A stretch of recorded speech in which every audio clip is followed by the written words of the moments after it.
नमस्कार, insider live देख रहे हैं आप। देखिए, सदन के अंदर इतने हंगामे हुए कि विधानसभा अध्यक्ष को सदन स्थगित करना पड़ा। कल तक के लिए जो है वो सदन को स्थगित कर दिया गया है। लेकिन सदन से बाहर निकलते ही तेजस्वी ने बड़ा बयान दिया है। तेजस्वी ने कहा है कि मुख्यमंत्री को ये पता ही नहीं है कि हम लोग काला कुर्ता पहनकर क्यों आए हैं। मुख्यमंत्री को ये पता ही नहीं है कि हम लोग हल्ला क्यों कर रहे हैं। मुख्यमंत्री पूछ रहे हैं कि क्यों काला कुर्ता पहनकर आए हो।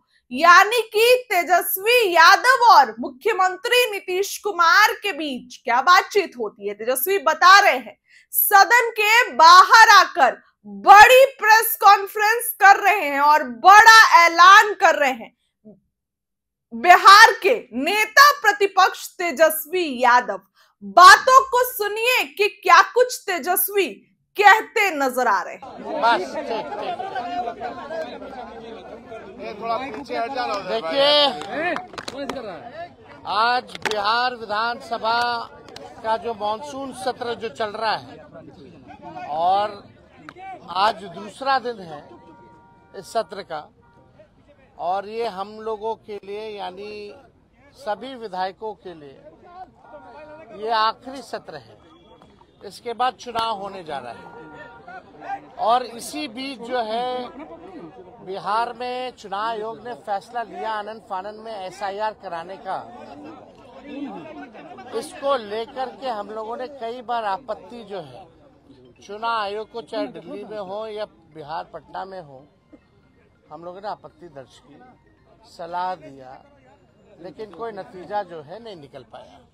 लोगों में कंफ्यूजन है और किस तरीके से चुनाव आयोग का पूरा प्रोसेस जो है, कितनी गड़बड़ियां हो रही है। बिना वोटर के ही जो बीएलओ जो है फॉर्म साइन करके अंगूठा लगा के अपलोड कर रहे हैं। 11 ऐसे डॉक्यूमेंट्स हैं जो गरीबों के पास नहीं है, जो प्रवासी बिहारी हैं, जो बाहर काम करने के लिए, चाहे छोटे अवधि के लिए या बड़े अवधि के लिए गए हुए हैं, वो कैसे वोटर बनेंगे। तो एक बड़ा सवाल जो है खड़ा होता है। और आप सब लोग जान रहे हैं कि आज हम सब लोगों ने, इंडिया अलायंस के सभी साथियों ने कार्य स्थगन प्रस्ताव लाने का काम किया ताकि इस पे विशेष तौर पे चर्चा जो है कराई जाए, ताकि सही बात जो है वो निकल करके आए।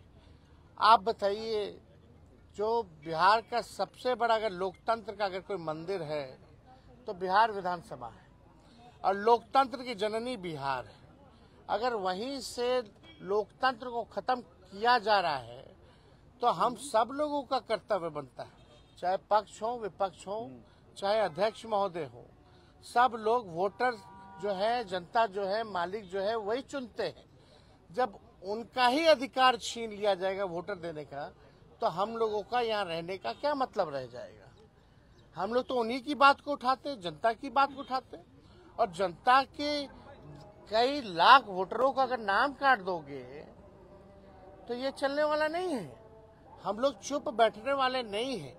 ये आप वोटर का केवल अधिकार ही नहीं छीन रहे, उसका अस्तित्व मिटा रहे हैं आप। यानी जो वोटर है वो देश का नागरिक कौन होगा नहीं होगा ये चुनाव आयोग तय नहीं करेगा। ये तय करने वाला भारत सरकार गृह मंत्रालय है। लेकिन अगर आप कहते हैं कि ये फलना वोट नहीं देगा तो इस पे तो आपत्ति होगी, क्योंकि यही वोटर जो है लगातार कई चुनाव में वोट दिए। इसी वोट से जो है प्रधानमंत्री 3 बार जो है प्रधानमंत्री बने हैं। तो ये सवाल खड़ा होता है। तो हम लोग चाहते थे कि भाई इस पे विशेष तौर पे चर्चा हो, और हम सब लोग अभी अध्यक्ष महोदय से भी मिले हैं। हमने मांग की है, जैसे शुरू में हम खड़े होकर के मांगे, अब बड़ी विनम्रता से हमने मांग की थी सरकार से और अध्यक्ष महोदय से कि इस पे जो है चर्चा कराई जाए। लेकिन चर्चा आखिर क्या कारण है कि भाई चर्चा नहीं कराया जा रहा। अगर इलेक्शन कमीशन का इसमें है तो, लेकिन वोटरवा तो बिहार के वोटर का ना कट रहा है, और हम उसी वोट से अगर चुन के आते हैं तो उनकी बात अगर हम यहाँ नहीं कहेंगे, बिहार में जो सबसे बड़ा लोकतंत्र का मंदिर है, अब वहीं से जो है आप जो है पूरे लोकतंत्र को खत्म करना चाह रहे हैं। आखिर क्या कारण है कि भाजपा या सत्ता दल के लोग, जदयू के लोग इस विषय पे क्यों नहीं बोल रहे? क्या उनके वोटर्स नहीं है? ये विषय चाहे हमारे वोटर हो या उनके वोटर हो, ये उसका नहीं है। अगर एक भी वोटर के साथ अगर अन्याय होता है, उसका नाम काटा जाता है, तो आप समझ सकते हैं कि इससे बड़ा अपराध कुछ नहीं हो सकता। तो हम लोगों ने मांग की है और हम तो आप लोगों के माध्यम से मुख्यमंत्री जी से भी मांग करते हैं। हालांकि मुख्यमंत्री जी को पता ही नहीं था कि काला कुर्ता हम लोग क्यों पहन के आए हैं। उनको ये भी नहीं पता था कि भाई हम लोग हंगामा किस लिए कर रहे हैं। अब आप समझ सकते हैं, इतने जोर शोर से अगर हम लोग अपनी बात को रख रहे हैं तो भी अभी मुख्यमंत्री जी को पता नहीं है कि कारण